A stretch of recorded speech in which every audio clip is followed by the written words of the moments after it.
আজকে বানাবো আলু কচুরি। আলু কচুরি বানানোর জন্য ময়দার মধ্যে লবণ, সাদা তেল দিয়ে উষ্ণ গরম জল দিয়ে মাখে 5 মিনিট ঢাকে রাখলাম। এবার সেদ্ধ আলুটাকে ছুলে মাখিয়ে নিলাম। এবার কড়াইয়ের মধ্যে জিরা ফোড়ন, আদা রসুন কুচানো, কাঁচা লঙ্কা কুচানো দিয়ে পেঁয়াজ কুচানো দিয়ে ভাজা হয়ে গেলে লবণ, হলুদ, লঙ্কা গুঁড়ো সঙ্গে ধনে গুঁড়ো দিয়ে দিলাম। দিয়ে এইবার মাখা আলুটা ওর মধ্যে দিয়ে দেব। দিয়ে সেই আলুটা একটু নাড়াচাড়া করে সামান্য পরিমাণ চিনি দেব।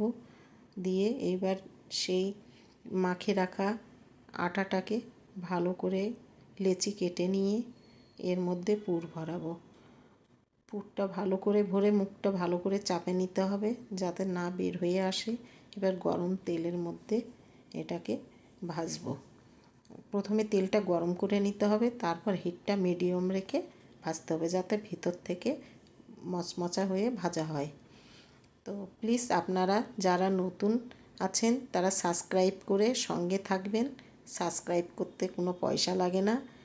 আর এইভাবে নতুন নতুন রেসিপি দেখতে পাবেন। ভালো লাগলে একটা লাইক করবেন। Thank you.